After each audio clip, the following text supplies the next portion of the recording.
Debate में आपका स्वागत है। बिहार विधानसभा चुनाव 2025 के जो नतीजे आए हैं वो हमारे सामने हैं और ये आंकड़े सच में हैरान करने वाले हैं।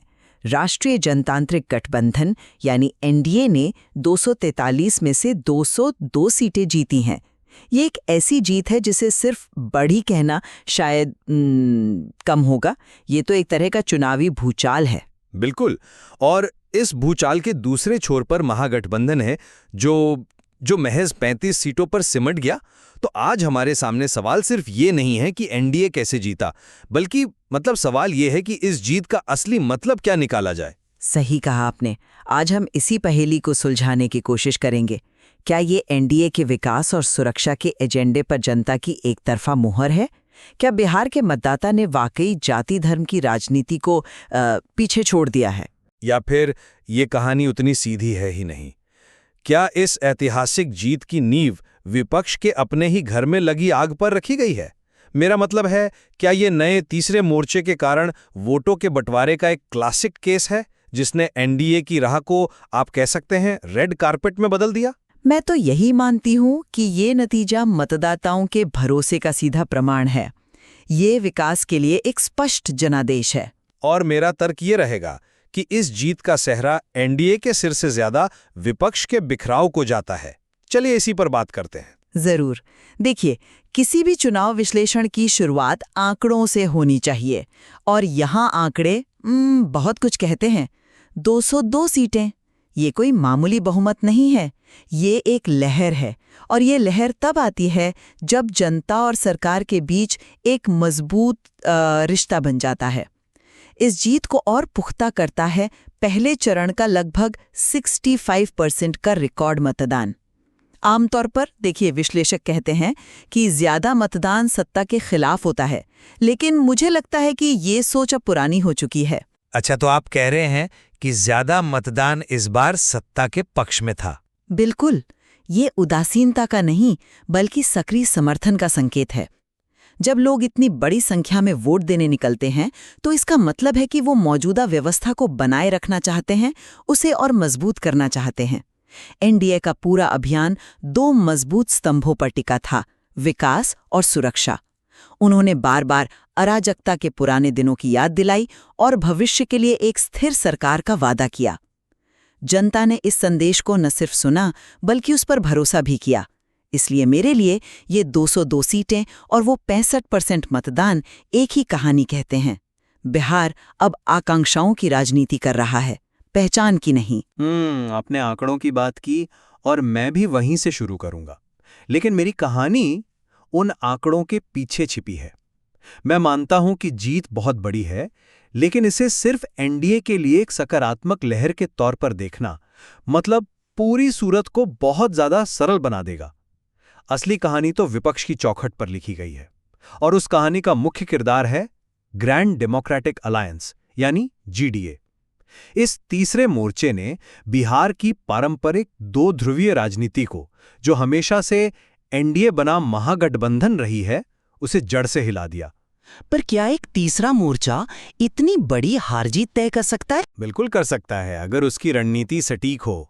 एनडीए ने बहुत समझदारी से उन इलाकों और समुदायों पर निशाना साधा जो महागठबंधन की रीढ़ की हड्डी माने जाते थे, खासकर सीमांचल का इलाका जो अपनी खास जनसांख्यिकी की वजह से हमेशा से महागठबंधन का गढ़ माना जाता रहा है। एनडीए ने ठीक वहां से इंदिरा गाई। उन्होंने अल्पसंख्यक, दलित और पिछड़े वोटों में ठीक वैसा ही बंटवारा किया जैसा एक मजबूत टीम को हराने के लिए किया जाता है। आप खुद सोचिए, तेजस्वी यादव ने पंचायत नेताओं के लिए भत्ते और पेंशन दोगुना करने जैसे बड़े बड़े वादे किए, फिर भी महागठबंधन 35 सीटों पर क्यों सिमट गया? क्योंकि उनका जो कोर वोटर था वो कंफ्यूज हो गया, वो बट गया। इसलिए ये एनडीए के लिए सकारात्मक वोट से कहीं ज्यादा विपक्ष के खिलाफ वोटों का एक घातक विभाजन था। आप मतदाताओं के बंटवारे की बात कर रही हैं, लेकिन मैं इसे एक दूसरे नजरिए से देखती हूँ। आपने उच्च मतदान का जिक्र किया, लेकिन उसकी व्याख्या अलग की। देखिए, अगर मतदाताओं में सरकार के खिलाफ सच में कोई गुस्सा होता तो वो गुस्सा एक जगह इकट्ठा होता और महागठबंधन को फायदा पहुंचाता। लेकिन ऐसा नहीं हुआ। ये गुस्सा बिखरा नहीं, बल्कि मैं कहूंगी कि समर्थन इकट्ठा हुआ उच्च मतदान ये दिखाता है कि लोग एनडीए के काम से संतुष्ट थे, वो सरकार की नीतियों से सहमत थे और शासन में निरंतरता चाहते थे। ये एक सकारात्मक जनादेश का सबसे बड़ा सबूत है। अगर ये सिर्फ वोटों का बंटवारा होता तो जीत का अंतर इतना बड़ा नहीं होता। ये कोई 50-60 सीटों का नहीं, 167 सीटों का फासला है। देखिए, ये तर्क सुनकर तो अच्छा लगता है, लेकिन जब हम बिहार की जमीनी हकीकत को देखते हैं ना, तो तस्वीर बिल्कुल अलग नजर आती है। उच्च मतदान बदलाव की इच्छा का भी एक बहुत प्रबल संकेत हो सकता है। मतदाता एक विकल्प चाहते थे, इसमें कोई शक नहीं है, लेकिन जब बदलाव चाहने वाले वोट दो अलग अलग विपक्षी खेमों, महागठबंधन और जीडीए के बीच बुरी तरह से बंट जाएं, तो इसका सीधा फायदा हमेशा सत्तारूढ़ दल को ही मिलता है। इसे ऐसे समझिए कि अगर एक मजबूत पहलवान से लड़ने के लिए दो कमजोर पहलवान आपस में ही लड़ने लगें, तो जीत तो हमेशा तीसरे की ही होगी। बिहार में विपक्ष के साथ ठीक यही हुआ। मतदाता सक्रिय थे, लेकिन विपक्ष उन्हें एक एकजुट मंच देने में पूरी तरह से नाकाम रहा। ये एनडीए की कोई असाधारण लोकप्रियता नहीं, ये विपक्ष की ऐतिहासिक नाकामी है। तो फिर जीडीए के प्रभाव पर और गहराई से बात करते हैं। आप उसे गेम चेंजर कह रहे हैं, लेकिन मैं उसे एक मामूली स्पॉइलर से ज्यादा कुछ नहीं मानती। 202 सीटों की जीत को आप सिर्फ कुछ वोटों के कटने से कैसे समझा सकते हैं? ये गणित बैठता नहीं है। ये आंकड़ा एक तरफा लहर की ओर ही इशारा करता है। चलिए एक पल के लिए मान भी लेते हैं कि जीडीए मैदान में नहीं होता। क्या आपको सच में लगता है कि उसके सारे वोट सीधे महागठबंधन की झोली में चले जाते और वो जीत जाते? मुझे तो ऐसा बिल्कुल नहीं लगता। एनडीए तब भी एक आरामदायक बहुमत हासिल कर ही लेता। असली मुद्दा ये है कि महागठबंधन का अभियान और उनके नेता वो लोगों को एक विश्वसनीय विकल्प देने में पूरी तरह नाकाम रहे। वो अपनी हार का ठिकरा अब जीडीए पर फोड़कर अपनी कमजोरियों से मुंह नहीं मोड़ सकते। माफ कीजिए, लेकिन ये तर्क मेरे गले नहीं उतर रहा। जीडीए को एक मामूली खिलाड़ी मानकर खारिज करना इस चुनाव के विश्लेषण की सबसे बड़ी भूल होगी। स्रोत खुद ये कहते हैं कि जीडीए ने पारंपरिक दो गुटों की राजनीति को बदल दिया। ये कोई मामूली बात नहीं है। जीडीए का मकसद ही महागठबंधन के सामाजिक समीकरण को ध्वस्त करना था, और वो इसमें कामयाब भी रहा।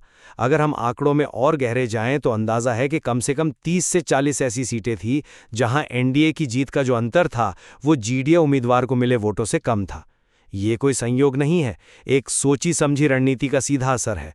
उसने सिर्फ गणितीय रूप से ही महागठबंधन को नहीं हराया, बल्कि उसने महागठबंधन के उस दावे को भी कमजोर कर दिया कि वो ही शोषितों और वंचितों की एकमात्र आवाज है। मैं आपकी गणितीय बात समझ रही हूँ, लेकिन चुनाव सिर्फ गणित से नहीं जीते जाते, वो नैरेटिव से जीते जाते हैं। और ये चुनाव विकास बनाम पहचान की राजनीति का एक बेहतरीन उदाहरण था।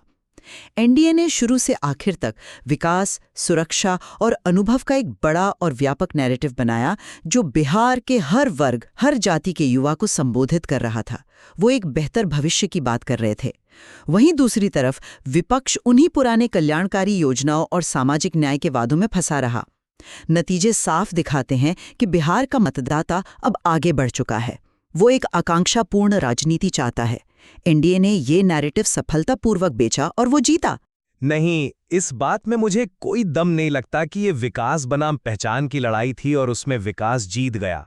बल्कि मैं तो ये कहूंगा कि जेडीए का उभरना ही इस बात का सबसे बड़ा सबूत है कि पहचान की राजनीति बिहार में आज भी उतनी ही जिंदा और प्रासंगिक है, शायद पहले से भी ज्यादा। जेडीए का पूरा ढांचा ही पहचान पर आधारित था।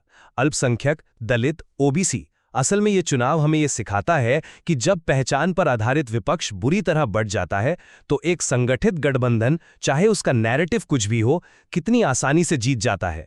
मुझे 2015 का चुनाव याद आता है। तब समीकरण बिल्कुल उल्टे थे। उस वक्त यही सामाजिक गठबंधन एकजुट था और उसने एनडीए को हराया था। तो सवाल उठता है, इन 10 सालों में ऐसा क्या बदला? बदला ये कि विपक्ष की एकता टूट गई। महागठबंधन की विफलता उनके संदेश में नहीं थी, बल्कि एक संयुक्त मोर्चा ना बना पाने की उनकी नाकामी में थी। ये विकास की जीत नहीं, बल्कि विभाजित विपक्ष पर एक संगठित गठबंधन की जीत है। अंत में मेरे लिए तो बिहार 2025 का नतीजा बिल्कुल साफ है। रिकॉर्ड मतदान के साथ 202 सीटों का जनादेश एनडीए के विकास और सुरक्षा के मॉडल पर जनता का एक मजबूत विश्वास दिखाता है। महागठबंधन का 35 सीटों पर सिमट जाना ये बताता है कि जनता ने उनके नेतृत्व और उनकी नीतियों को पूरी तरह से खारिज कर दिया है। हाँ, वोटों के बंटवारे जैसे दूसरे कारक हो सकते हैं, लेकिन मुख्य कहानी इस जनादेश की ताकत है, जिसने नीतीश कुमार को सत्ता में बनाए रखा। 202 सीटों का फतवा महज अंकगणित नहीं हो सकता, ये मतदाताओं के गहरे विश्वास का प्रतीक है। जबकि एनडीए स्पष्ट विजेता है, इसमें कोई शक नहीं। लेकिन मेरे लिए इस चुनाव का असली सबक विपक्षी राजनीति की गतिशीलता में छुपा है। जीडीए का उदय और वोटों का बंटवारा सिर्फ एक साइड स्टोरी नहीं है, बल्कि यही मुख्य कहानी है। इसने न केवल महागठबंधन के पतन का कारण बना, बल्कि इसने एनडीए की जीत को इतना विशाल बना दिया जितना शायद वो खुद भी उम्मीद नहीं कर रहे थे। ये जीत एनडीए की अपनी ताकत से ज्यादा विपक्ष की कमजोरी और उसके बिखराव का नतीजा है। ये भविष्य के लिए एक बड़ी चेतावनी है कि एक बटा हुआ विपक्ष कभी भी एक मजबूत सत्ताधारी दल को चुनौती नहीं दे सकता। ये तो साफ है कि इस ऐतिहासिक नतीजे की व्याख्या के कई पहलू हैं। एक तरफ जनादेश की स्पष्टता है, तो दूसरी तरफ चुनावी गणित और सामाजिक समीकरणों की अपनी जटिलताएं भी हैं। बिल्कुल, और बिहार जैसे राजनीतिक रूप से अहम राज्य के ये नतीजे आने वाले समय में राष्ट्रीय राजनीति, खासकर गठबंधन की रणनीतियों और सामाजिक इंजीनियरिंग को गहरे तौर पर प्रभावित करेंगे। इस सामग्री में और भी बहुत कुछ है जो इन परतों को और खोलता है।